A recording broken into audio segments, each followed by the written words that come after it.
இப்போ போலீஸ்லயுமே வந்து அந்த மாதிரி கேரக்டர்ஸ்லாம் நான் எடுத்துட்டு வந்திருக்கேன். என்னை பாதித்த கேரக்டர்ஸ்லாம் நான் வந்து எடுத்துட்டு வந்திருக்கேன்.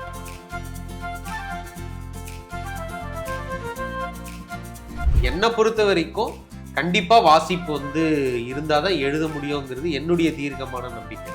ஏன்னா எழுத்துக்கு உங்களுக்கு என்ன தேவை? ஒரு ஒரு பெரிய ஒரு அனுபவம்.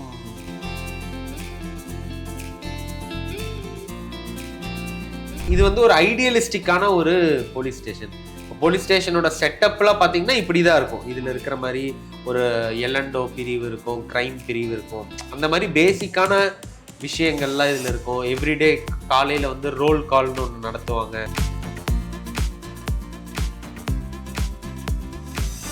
ஜென்ரலாக வந்து பார்த்தோன்னா ரைட்டர்ஸ்க்கான ஒரு அக்ரெடேஷன், அக்னாலேஜ்மெண்ட்டு, அவங்களுக்கான ரெம்யூனரேஷன், பொருளாதார விஷயங்கள் இது எல்லாமே பார்த்தா பெரிய அளவில் இல்லை.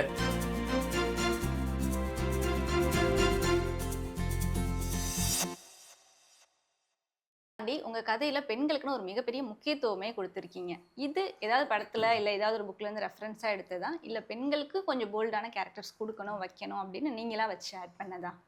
இல்லை, புக்கில் இருந்து ரெஃபரன்ஸ்லாம் இல்லை. பட் ரொம்ப பேசிக்கலாக அடிப்படையாகவே நீங்கள் வந்து நம்மளோட இயல்புல இருந்து, நம்ம சமூக அமைப்புல இருந்து ஒன்று இருக்கு இல்லையா? பெண்கள் வந்து சும்மா அவங்கள வந்து நம்ம வந்து டம்மியாக வந்து வச்சிருக்க முடியாது. ப்ளஸ் இந்த ஸ்பேஸில் இப்போ சினிமாவில் வந்து சில இடங்கள்ல அந்த மாதிரி தேவைப்படலாம். பட் இந்த சீரீஸை பொறுத்த வரைக்கும் எல்லாமே வந்து ஸ்ட்ராங் விமன் கேரக்டர்ஸ் தான். ஸ்வென்சிங்கிற ஒரு கான்ஸ்டபிள் கேரக்டர் ஆகட்டும், லலிதாங்கிற அந்த ஹீரோயின் கேரக்டர் ஆகட்டும், நீலாங்கிற கேரக்டர் ஆகட்டும், எல்லாருமே ரொம்ப ஸ்ட்ராங் ஹெட்டடாக தான் கதைக்குள்ளேயே தேவைப்பட்டாங்க. அப்படி தான் அது எல்லாமே வந்து அமைக்கப்பட்டதும். ஸோ அதை வந்து நேச்சுரலாகவே நம்ம வந்து எப்பவுமே வந்து அந்த ஃபீமேல் கேரக்டர்ஸை டம்மி ஆக்கிறதுனால இங்கே எதுவும் இதாக போகிறதில்ல. அதனால அதை ஸ்ட்ரெங்தன் பண்ணி அதை இது பண்ணி. Okay sir. இப்போ ரீசன்ட் டேஸ்ல சினிமானாலும் சரி, ஓடிடியில் வர வெப் சீரிஸ்னாலும் சரி, எல்லாமே கிரைம் த்ரில்லராகவே இருக்கு. எதனால? ரீசெண்டாக கிரைம் த்ரில்லர் தான் மேக்ஸிமம் வந்துட்டு இருக்கு வெப் சீரிஸ்லையும். எதனால அப்படி வருது?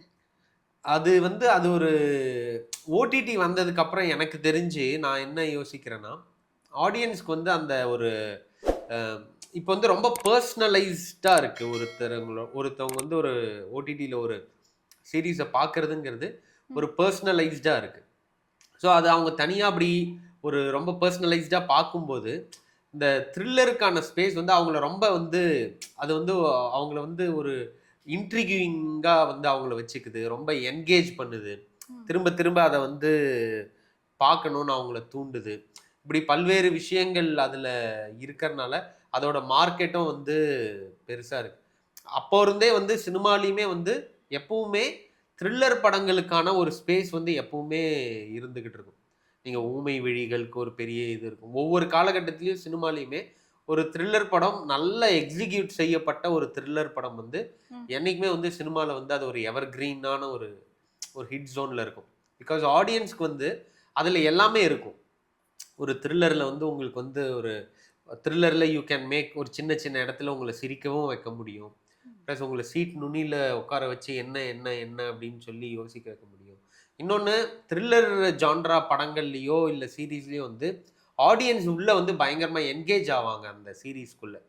இது இவன் பண்ணியிருப்பானோ, அவன் பண்ணியிருப்பானோ, இந்த கொலை இப்படி நடந்திருக்குமோ அப்படின்னு அது ரொம்ப இன்ட்ராக்டிவாக மாறிடும் அந்த த்ரில்லர் ஜான்ராங்கிறது. இப்போ மற்ற படங்கள், இப்போ நம்ம ஒரு பயங்கர ஒரு ஹீரோவான ஒரு கமர்ஷியல் படம் பார்க்குறோன்னா அதை நம்ம வந்து ஆச்சரியத்தோட பார்ப்போம்.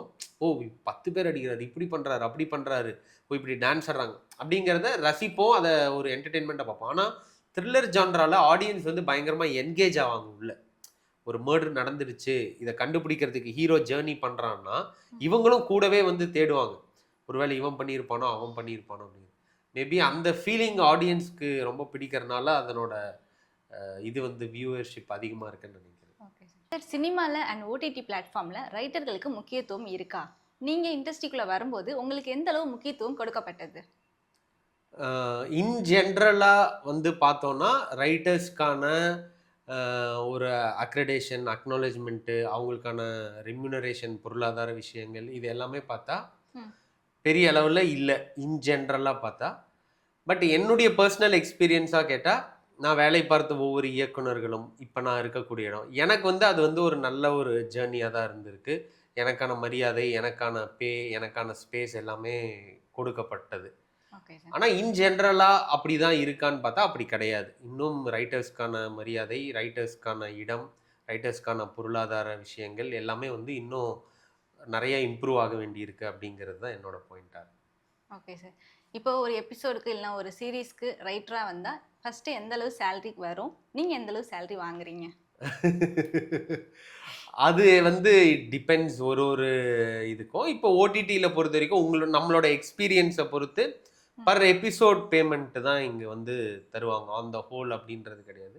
பர் எபிசோடுக்கு இவ்வளோ அப்படின்னு ஒண்ணு தருவாங்க. அத நம்ம வச்சு நம்ம டீம் வச்சிருக்கோம்னா, அந்த டீமுக்கும் நம்ம தான் பே பண்ணி அந்த மாதிரி தான் வொர்க் பண்ணோம். அந்த பேமெண்ட் டைம்க்கு வந்துருமா? இல்ல டிலே ஆகுமா? அந்த பிரச்சனை ஏதாவது இருக்கா சார்? இல்ல. எனக்கு அதுதான் சொல்றேன். இது வந்து வெரி சப்ஜெக்டிவ். ஒவ்வொருத்தருக்கு ஒரு ஒரு மாதிரி நடக்கும். ம். நான் சொன்ன மாதிரி எனக்கு எல்லா இடங்கள்லயுமே அது நல்லபடியா நடந்திருக்கு. Okay sir. எங்கேயுமே வந்து அந்த மாதிரியான பிரச்சனைகள் நான் சந்திச்சதில்ல. எல்லாமே நல்லபடியா நடந்தது. Okay sir. காடோடி கலை. இந்த காடோடி அப்படிங்கிற பேருக்கு ஏதாவது ரீசன் இருக்கா? இல்ல இது சின்ன வயசுல இருந்தே வச்சதா? இல்ல. காடோடிங்கிறது நானு பிற்காலத்துல என் பேரோட சேர்த்துக்கிட்டது தான். நான் ம். காடோடின்னு ஒரு நாவல் ஒண்ணு வந்து படிச்சேன். ம். நக்கீரன் ஒரு ரைட்டரு. அது வந்து ஒரு இந்தோனேஷியால காடுகள்ல வந்து நம்ம ஃபர்னிச்சர்ஸ்க்காக எப்படி வந்து ஒரு பெருங்காடு வந்து அழிக்கப்பட்டது அப்படிங்கிற மாதிரியான ஒரு கதை அது. ம். எனக்கு வந்து காடுகளோட ஒரு நெருங்கிய ஒரு தொடர்பு இருக்கு. நான் வந்து 2014லயே வந்து கோயம்புத்தூர்ல இருந்து வெஸ்டர்ன் காட்ஸ் முழுக்க, மேற்கு தொடர்ச்சி மலை முழுக்க, ம். வெஸ்ட் கோஸ்ட் முழுக்க வந்து நான் சைக்கிள்ல வந்து தனியா வந்து ஒரு டூர் பண்ணியிருக்கேன். அங்க இருக்கக்கூடிய பழங்குடிகளோட வொர்க் பண்றது அதெல்லாமே பண்ணி இது பண்ணியிருக்கேன்.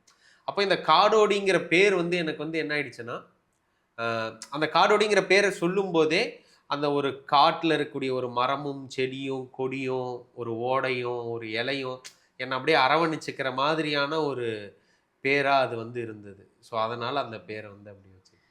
உங்களுக்கு டிராவல் பண்றது எந்த அளவு பிடிக்கும்? இதுவரை எவ்வளோ கண்ட்ரீஸ்க்கு நீங்க போயிருக்கீங்க? எனக்கு டிராவல் பண்றது வந்து ரொம்ப பயங்கரமா பிடிச்ச விஷயம். அதுதான் டிராவல் பண்றதுங்கிறது என்னோட ஹாபி அப்படின்லாம் சொல்ல மாட்டேன். ம். அதுதான் என்னோட லைஃபாவே இருந்தது. என்னோட வாழ்க்கையாகவே அதுதான் நெடுங்காலத்துக்கு இருந்தது. அ ஸோ நான் இந்தியா முழுக்க டிராவல் பண்ணியிருக்கேன். கண்ட்ரீஸ்ன்னு பார்த்தா நான் வந்து பூட்டான்குள்ள போயிருக்கேன்.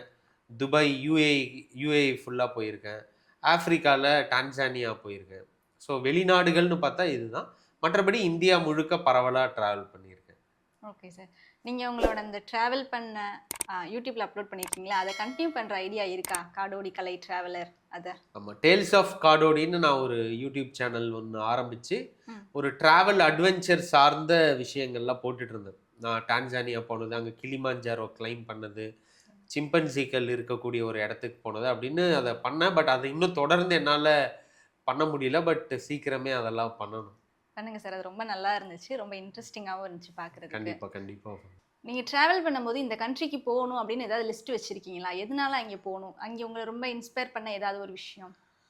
எனக்கு வந்து ஒரு இடத்த போய் பார்க்கணும், இந்த ஊர பார்க்கணுங்கிறத தாண்டி, ம். என்ன வந்து டிராவல் பண்ண வைக்கிறது வந்து அந்த கதைகள், சில மனிதர்கள், அதுதான் என்னோட இது. ம். ஃபார் எக்ஸாம்பிள் நான் இப்ப டான்சானியா போனப்போ, ஜேன் குட்டால்ன்னு ஒருத்தவங்கள மீட் பண்றதுக்கு தான் நான் ஃபர்ஸ்ட்டு போனது. சிம்பன்சிகள் பத்தின ஆராய்ச்சி பண்ணவங்க அவங்க. ஜேன் குடால்ன்னு ஒருத்தவங்க. இப்ப சமீபத்தில இறந்துட்டாங்க அவங்க. ஸோ அவங்கள மீட் பண்றதுக்கு தான் போனேன். அதே மாரி நார்த் ஈஸ்ட்ல அசாம்ல வந்து ஜாதவ் பாயங்கன்னு சொல்லி ஒருத்தர் இருக்காரு. அவர் வந்து ஃபாரஸ்ட் மேன் ஆஃப் இண்டியான்னு சொல்லுவாங்க. தன்னந்தனியாக ஒரு பெருங்காட்டையே தனியா வந்து உருவாக்குன ஒருத்தர். ம். ஸோ அவர பார்க்க போறது. ஸோ நான் யார பார்க்க போறேன், எத பார்க்க போறேன் அப்படிங்கிறத விட, யார பார்க்க போறேன் அப்படிங்கிறது தான் என்னுடைய பயணத்த வந்து டிசைட் பண்ணும். ஓகே. மோஸ்ட்லி. ஸோ இந்த கண்ட்ரிக்கு போணும், இப்படி போணுங்கிற மாதிரி எனக்கு இல்ல. பட் நெறைய பேர சந்திக்கணும், நெறைய கதைகள், நெறைய விஷயங்கள வந்து எனக்கு வந்து தெரிஞ்சுக்கணுன்றதெல்லாம் இருக்கு. ஸோ அத நோக்கி தான் என்னோட டிராவல் வந்து எப்பவுமே அமையும். இந்த மாரி கேரக்டர்ஸ் எதையாவது ஒரு கதைக்குள்ள நீங்க கொண்டு வந்திருக்கீங்களா? நான் எழுதியிருக்கக்கூடிய ஸ்கிரிப்ட்ஸ்ல நெறையா எடுத்துட்டு வந்திருக்கேன். ம். இப்போ போலீஸ்லயுமே வந்து அந்த மாதிரி கேரக்டர்ஸ்லாம் நான் எடுத்துட்டு வந்திருக்கேன். என்னை பாதித்த கேரக்டர்ஸ்லாம் நான் வந்து எடுத்துட்டு வந்திருக்கேன். அதுல வந்து ஒரு மணல் கொள்ளைக்கு எதிரா போராடின ஒருத்தர வந்து மர்டர் பண்ணிடுவாங்கன்ற மாரி ஒரு ட்ராக் வரும் போலீஸ்ல. முகமது ம். அலின்ற கேரக்டர் வச்சிருக்கேன். அது நெஜத்துல வந்து ஜகபர் அலின்னு ஒருத்தருக்கு வந்து நடந்தது புதுக்கோட்டையில. அதுக்கு முன்னாடி வேலூர், ஆம்பூர் சைடுல வந்து தணிகாச்சலம்னு ஒருத்தர். ம். தண்ணிக்காக போராடினவர், ஒரு ஆற்று வழி படுகைக்காக போராடினவர், அவரை வந்து கொலை செய்தாங்க. ஸோ அந்த மாதிரி விஷயங்கள் இதுக்குள்ள வச்சிருக்கேன். எங்கெங்கெல்லாம் எனக்கு அது இடம் கிடைக்குதோ அதுலலாம் நான் வந்து அத செய்வேன். Okay sir. நீங்க ஃபுல்லா போலீஸ் ஸ்டேஷன தான் காட்டுறீங்க. உண்மையாவே ஒரு போலீஸ் ஸ்டேஷன் எப்படி இருக்கும்? நீங்க அத சினிமேட்டிக்கா எப்படி மாத்தி காமிச்சிருக்கீங்க ஆடியன்ஸ்க்கு? அதுதான் நான் முன்னாடி சொன்ன மாதிரி, இது வந்து ஒரு ஐடியலிஸ்டிக்கான ஒரு போலீஸ் ஸ்டேஷன்.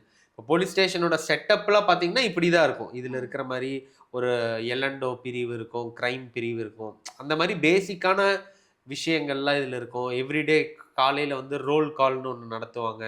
அந்த டியூட்டி சார்ட் போடுவாங்க. எப்படி வந்து போலீஸ்க்கு வந்து எக்ஸ்பென்ஸ் வருது, ம். காசுக்கு. இதிலே கூட நெறைய சீன்லாம் வரும். இது மாரி நைட்டு பேட்ரோல் போறதுக்கு, பெட்ரோலுக்கு, பேட்டாக்கு காசு கேட்பாங்க. அந்த மாரி விஷயங்கள். ஸோ அது எல்லாமே வந்து இதுக்குள்ள எவ்வளோ வைக்க முடியுமோ அத வச்சிருக்கும். ஸோ அதோட செட்டப் வந்து பார்த்தீங்கன்னா, ஒரு ரியலிஸ்டிக் போலீஸ் ஸ்டேஷனோட இது மாரி இருக்கும்.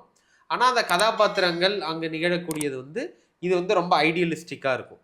இந்த அளவுக்கு அப்படி ரொம்ப ஒரு ஃப்ரெண்ட்லியாவோ, இல்ல ரொம்ப ஒரு நற்தன்மையோட வந்து நெஜ போலீஸ் ஸ்டேஷன்ஸ் இருக்காது. Okay sir.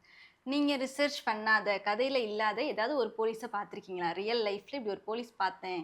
ஜஸ்ட் பார்த்தேன் எனக்கு அவர பிடிச்சிருந்தது அப்படின்னு சொல்லிட்டு, நீங்க யாரையாவது பார்த்து ஒரு மாரி அட்மையர் ஆயிருக்கீங்களா?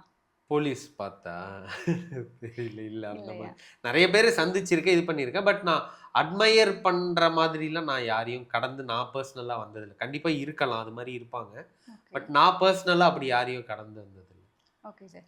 ஒரு ரைட்டர்னா கண்டிப்பா புக்ஸ் படிக்கணும். நெறைய மூவிஸ் பார்க்கணும். நீ எந்த மூவி எழுத போறியோ, அது ரிலேட்டடான மூவிஸ்லாம் பார்க்கணும்னு சொல்லுவாங்க. அது உண்மையா? புக் படிச்சா தான் ரைட்டர் ஆக முடியுமா?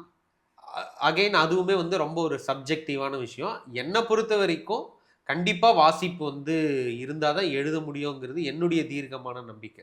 ம். ஏன்னா எழுத்துக்கு உங்களுக்கு என்ன தேவை? ஒரு ஒரு பெரிய ஒரு அனுபவம் தேவைப்படுது. வாழ்க்கையோட ஒரு பெரிய அனுபவம் தேவைப்படுது. அது இல்லாமலும் எழுதலாமான்னு கேட்டா எழுதலாம். அது வந்து ஒவ்வொருத்தரோட இது. பட் என்ன பொறுத்தவரைக்கும் கண்டிப்பா ஒரு பெரிய ஒரு வாழ்க்கை அனுபவம் இருக்கணும். ஏன்னா, இப்ப நான் இந்த காட்சி இப்படி நான் எழுதணும் அப்படின்னு நெனச்சா, எங்கிருந்தோ ஏதோ நான் வாழ்க்கையில கடந்து வந்த ஒரு கதாபாத்திரத்த கேரக்டரா வைப்பேன். என்ன ம். பாதிச்ச ஏதோ ஒரு நிகழ்வ வைப்பேன். நான் படிச்ச ஏதோ ஒரு விஷயத்த வைப்பேன். அப்படிதான் வந்து ஒரு கதையோ, ஒரு விஷயமோ வந்து உருவாகும். அப்படி பண்ணும்போது நம்மளுடைய ஒரு தனிப்பட்ட வாழ்க்கையில நம்மளால எவ்வளோ அனுபவத்த சேர்த்துற முடியும்? ரொம்ப ஒரு குறைந்த அளவிலான அனுபவம் தான். அத வச்சு 1 படம் எடுக்க முடியுமா? 2 படம் எடுக்க முடியுமா? நம்ம மொத்த லைஃப்க்கு அவ்வளோதான் இருக்கு. ஆனா, நம்ம தொடர்ந்து இயங்குறதுக்கு, படைப்பு உலகத்துல இயங்குறதுக்கு, நெறைய புக்ஸ் படிக்கிறதன் மூலமா நமக்கு என்ன கிடைக்கும்னா, ஒரு வைடரான ஒரு வாழ்க்கை அனுபவம் கிடைக்கும். இப்ப நான் வந்து ஒரு பர்ட்டிகுலர் ஊர சேர்ந்தவனா இருக்கேன். ம். எனக்கு சம்மந்தம் இல்லாத ஒரு ஊர்ல, அங்க எப்படி வாழ்வாங்க? என்ன பண்ணுவாங்கன்றத நேர்ல போய் நான் இருந்து, வாழ்ந்து, பார்த்து புரிஞ்சுக்கிற அளவுக்கு நமக்கு டைமோ, வாழ்க்கை சூழலோ இல்ல.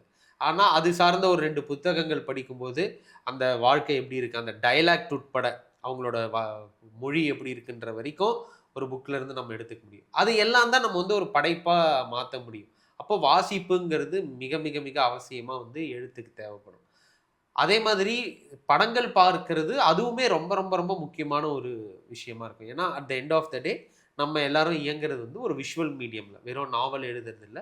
ஒரு விஷுவல் மீடியம்ல இயங்குறோம் அப்படின்னும்போது, அப்ப அந்த விஷுவல் ஏஸ்தெடிக்ஸ் என்னவா இருக்கு? ஒரு எடிட் எப்படி இருக்கு? ஒரு கேமரா வொர்க் எப்படி இருக்கு? ஒரு டிரெக்ஷன் எப்படி இருக்கு? நடிப்பு எப்படி இருக்கு? அது எல்லாமே நம்ம தெரிஞ்சுக்க வேண்டியது ரொம்ப அவசியப்படுது. அப்போ இது 2மே வந்து ரொம்ப, ரொம்ப, ரொம்ப, ரொம்ப அவசியம் அப்படிங்கிறது என்னோட பாயிண்ட். Okay sir. உங்களுக்கு எந்த ரைட்டர் ரொம்ப பிடிக்கும்? இப்ப வர்ற யங் ரைட்டர்ஸ்க்கு நீங்க புக் ரெஃபர் பண்ணணும்னா, எந்த மாரி புக்ஸ் ரெஃபர் இல்ல பண்ணுவீங்க? நானே யங் ரைட்டர் தான். இப்ப சரி. வர்ற யங் ரைட்டருக்கு சொல்ற அளவுக்குன்னு இல்ல. நான் எனக்கு பிடிச்ச சில புத்தகங்கள்லாம் இருக்கு. நான் நெறைய நான் ஃபிக்ஷன் தான் படிச்சுட்டு இருந்தேன். அதுக்கப்புறம் நான் வந்து ம். ஃபிக்ஷன்ஸ் வந்து படிக்க ஆரம்பிச்சேன். அதுல என்ன வந்து ரொம்ப பாதித்த சில புத்தகங்கள்லாம் இருக்கு. தமிழ்ல நான் சொல்லணும்னா எனக்கு வந்து ஓநாய்க்குள்ள சின்னம் வந்து என்ன பயங்கரமா பாதிச்ச ஒரு ஒரு நாவல் அது. ம். ஓநாய்க்குள்ள சின்னம் எனக்கு ரொம்ப பிடிக்கும். அதுக்கப்புறம் அறம்ல வரக்கூடிய கதைகள், யானை டாக்டர் ஆகட்டும், அறம் ஆகட்டும், அந்த சிறுகதைகள், அதெல்லாம் எனக்கு பயங்கர தாக்கத்தை ஏற்படுத்தின ஒரு இது. அதே மாரி இங்கிலீஷ்ல வந்து ட்ராக்ஸ்ன்னு ஒரு புக் இருக்கு. ஒரு 1970ஸ்ல ஆஸ்திரேலியால இருக்கிற ஒரு பெண் வந்து தன்னந்தனியாக 4 கேமல், ஒரு நாயோட அ ஆஸ்திரேலியாவோட ஒரு மூலையிலிருந்து இன்னொரு மூலைக்கு டெசர்ட்ல பயணிச்ச ஒரு கதை அது. ம். ட்ராக்ஸ் அப்படிங்கிறது. ஸோ இதெல்லாம் எனக்கு வந்து பயங்கரமா பிடிச்ச என்ன ரொம்ப இம்பேக்ட் பண்ண. இப்போ எல்லாருக்குமே எழுதணும்னு ஒரு ஆசை இருக்கும். நம்ம ஷார்ட் ஃபிலிமையாவது நம்ம எழுதணும் அப்படின்னு ஒரு ஆசை இருக்கும். ஆனா உங்களுக்கு எங்கே ஸ்டார்ட் பண்றது? அதை எப்படி என்ன ஃப்ளோல போறது? எந்த இடத்துல இது பண்ணா ஆடியன்ஸ் ரொம்ப இன்ட்ரெஸ்ட்டா அதை பார்ப்பாங்க அப்படி எதுவுமே தெரியாம இருக்கும். அவங்களுக்கு நீங்க கைட் பண்ணணும் அப்படின்னு சொன்னா என்ன மாதிரி சொல்லுவீங்க? சின்னதா ஒரு அட்வைஸ். என்னோட பாயிண்ட் இது அட்வைஸ்லாம் இல்லை, நான் என்னோட எக்ஸ்பீரியன்ஸ் சொல்கிறேன். நமக்கு வந்து நிறைய கதைகள் வந்து சொல்லணும்னு இருக்கும். ஆனால் அந்த கதைகளை எப்படி வந்து ஃபார்மேட் பண்ணுறது, அதை எப்படி வந்து ஒரு ஸ்க்ரீன் பிளே ஸ்ட்ரக்சராக மாற்றுறது அப்படிங்கிறதுக்கு நிறைய புக்ஸ் இருக்குது. ஆக்சுவலி ஹாலிவுட்டில் நிறைய எழுதியிருக்காங்க இது மாதிரி ஸ்க்ரீன் பிளே எப்படி பண்ணுறது அப்படிங்கிறதுல. எனக்கு வந்து 2 புக்ஸ் வந்து ரொம்ப ஹெல்ப்ஃபுல்லாக இருந்தது. ஒன்று my story can beat up your story அப்படின்னு ஒரு புக் இருக்குது. அது வந்து 3 ஆக்ட் ஸ்ட்ரக்சர் வந்து எப்படி இயங்குது, அதோட பேசிக்ஸ் என்ன அப்படிங்கிற விஷயங்களை பயங்கர கமர்ஷியலாக ரொம்ப எளிமையாக சட நீங்கள் படிச்சுட்டு போயிடலாம். அதை ரொம்ப அந்த பேசிக்ஸை வந்து புரிஞ்சுக்கிறதுக்கு அந்த புக் வந்து ரொம்ப இதாக இருக்கும். My story can beat up your story. அடுத்தது ரைட்டிங் ஃபார் அன் இமோஷனல் இம்பேக்ட்னு ஒரு புக் இருக்குது. அது வந்து அடுத்த லெவல். நீங்கள் இந்த பேசிக்ஸ் படிச்சிட்டிங்கன்னா writing for an emotional impact வந்து ஒரு சீனை எப்படி அணுகிறது, ஒரு சீனுக்குள்ளே என்ன மாதிரி விஷயங்கள் பண்ணணும், ஒரு ஸ்டோரி ஸ்ட்ரக்சர் எப்படி பண்ணுறது, இந்த விஷயங்கள் எல்லாமே ரைட்டிங் ஃபார் அன் இமோஷனல் இம்பேக்டில் இருக்கும். அதுக்கப்புறம் ஹீரோ வித் 1000 ஃபேஸஸ் அப்படின்னு ஒரு புக் இருக்குது. அது வந்து ஒரு ஹீரோஸ் ஜேர்னி, ஒரு ஹீரோனா அவனோட ஜேர்னி என்ன அப்படின்னு அதில் ஒரு 13 ஸ்டெப்ஸ் அப்படிலாம் சொல்லியிருப்பாங்க. ஸோ அந்த விஷயங்கள் எல்லாம். ஸோ எனக்கு பர்சனலாக இந்த 3 புக்ஸ் வந்து ரொம்ப ரொம்ப ரொம்ப ஸ்க்ரீன் ரைட்டிங்க்கு ஹெல்ப்ஃபுல்லாக இருந்தது.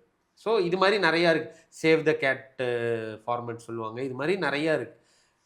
அதை நம்ம ஃபாலோ பண்ணுறோம் பண்ணலைங்கிறது செகண்டரி. ஃபஸ்ட் அது என்னங்கிறத படித்து புரிஞ்சுக்கிட்டா நம்ம வந்து நம்மளோட கதைகளை எழுதுறதுக்கு ரொம்ப யூஸ்ஃபுல்லாக இருக்கும். Okay sir. நீங்கள் ஆடியன்ஸ்க்கு ஏதாவது சொல்கிற விருப்பப்படுறீங்களா சார்? சும்மா போலீஸ் பற்றியோ இல்லை இதுக்கு முன்னாடி நடந்த சீரியல் இப்போது முடிச்சதை பற்றியோ ஏதாவது சொல்கிறதா இருந்தால் சொல்லலாம் சார். இல்லை சொல்கிறதுக்கு ஒன்றும் இல்லை. இது மாதிரி நல்ல நல்ல சீரீஸ்களோ நல்ல ப்ராடக்ட்ஸ் நல்ல ஒரு படைப்புகள் வரும்போது அதை வந்து கண்டிப்பாக பார்த்து நல்லபடியாக ஆதரவு கொடுத்தா அதை படைக்கக்கூடியவர்கள் அடுத்தடுத்த கட்டத்துக்கு போக முடியும் அப்படிங்கிறது தான் நான் ஒரே ஒரு விஷயம். Okay sir. போலீஸ் 2 சீக்கிரம் ஸ்டார்ட் பண்ணுங்கள். நாங்கள் எல்லாருமே அதுக்காக தான் waiting. All the best sir. Thank you. வணக்கம், என் பேர் இரா கலை காடோடி. நான் ஒரு ஸ்க்ரீன் ரைட்டர். நீங்கள் எல்லாருமே கண்டிப்பாக டெலிஃப்ளிக் சேனலுக்கு சப்ஸ்கிரைப் பண்ணுங்கள். ரொம்ப சிறப்பாக அவங்க செயல்பட்டு இருக்காங்க. அதனால் கண்டிப்பாக சப்ஸ்கிரைப் பண்ணுங்கள்.